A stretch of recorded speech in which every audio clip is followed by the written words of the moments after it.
क्या आम खाने से डायबिटीज के पेशेंट्स को खतरा है? आम की चाहत तो हम सबको है, पर क्या आम के सेवन से हमारी शुगर लेवल्स बढ़ सकती है? ये डर भी रहता है। तो इसीलिए आज हम जानेंगे कि डायबिटीज में आम का सेवन उपयुक्त है या नहीं है। आम एक ऐसा फल है जिसमें कार्बोहाइड्रेट्स और शुगर्स बहुत होते हैं, जिसकी वजह से आम के सेवन से हमारी शुगर लेवल्स बढ़ सकती है। आम का ग्लाइसेमिक इंडेक्स लगभग 56 होता है, यानी ये एक मीडियम ग्लाइसेमिक इंडेक्स वाले फलों में से एक है।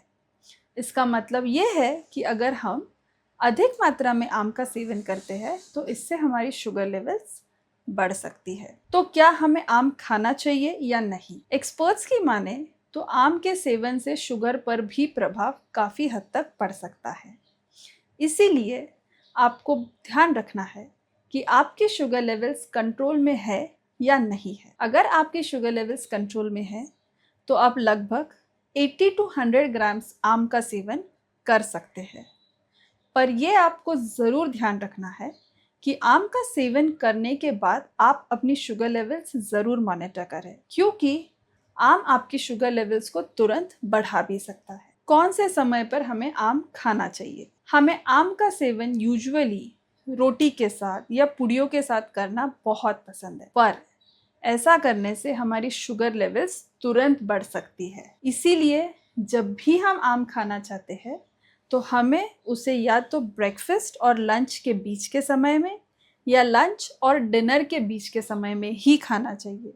रात के खाने के साथ सोने के पहले या सोने के वक्त आम को खाना आपको टालना है। ये भी ध्यान रखना है कि आप जब भी आम का सेवन करें उसको किसी भी जूस के फॉर्म में नहीं, एक नेचुरल फ्रूट के ही फॉर्म में उसका सेवन करें। अगर आप आम खाने के पहले उसे किसी नट्स के साथ या पानी में थोड़ा सा नींबू पानी या चिया सीड्स के साथ पानी पी ले और फिर आम खाते हैं तो इससे आम आपकी शुगर लेवल्स को तुरंत बढ़ने से रोक सकता है। इसीलिए बहुत ज़रूरी है कि आप आम का सेवन जब भी करें उसे पहले किसी प्रोटीन या फाइबर का सेवन कर ले और उसके बाद ही आम का सेवन करें। जब आप आम का सेवन करते हैं तो उसके साथ अन्य किसी फल को खाना अवश्य रूप से टालना चाहिए, क्योंकि अगर आप सारे फलों को एक साथ खाएंगे तो ये आपके शुगर लेवल्स को बढ़ा सकता है। ये भी ध्यान रखें कि नियमित रूप से अगर आप आम खा रहे हैं तो अपने शुगर लेवल्स को चेक करें,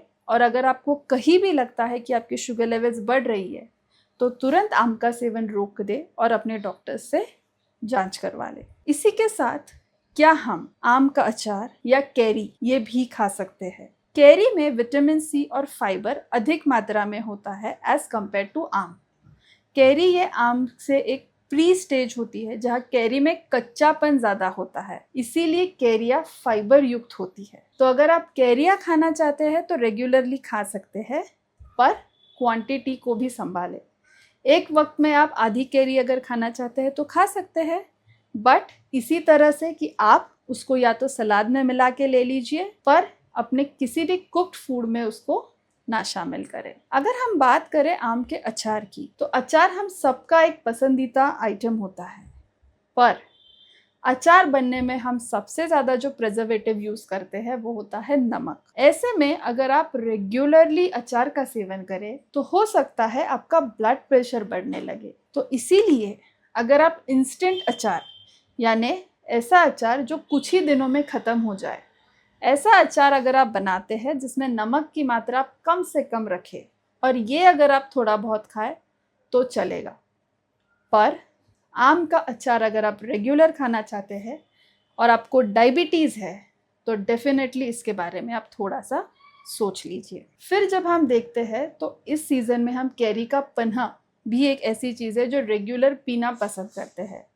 क्योंकि गर्मियों का मौसम है तो कुछ शीत पेय हमें पसंद होते हैं जो हमारे शरीर को अंदर से ठंडक पहुँचाए। पर आम का पन्ना या कैरी का पन्ना एक ऐसी चीज़ है जो बिना गुड़ या बिना शक्कर के नहीं बनता है, क्योंकि इसमें इतनी खटास होती है कि हम उसे डायरेक्टली नहीं पी सकते। और जब हम इसमें गुड़ या शक्कर का इस्तेमाल करते हैं और जब हम इसका सेवन करते हैं जिन्हें डायबिटीज़ है, तो ये डेफिनेटली आपके शुगर लेवल्स को बढ़ाता है। इसलिए आपको ध्यान रखना है कि आम या उससे रिलेटेड कोई भी चीज़ जिससे हमारी शुगर लेवल्स बढ़ती है, हमें उसे खाने में पूरी तरह टालनी है। ये आप ध्यान रखें, आम के सीज़न को ज़रूर एंजॉय करें, पर अपनी शुगर लेवल्स को नॉर्मल भी रखें। Thank you.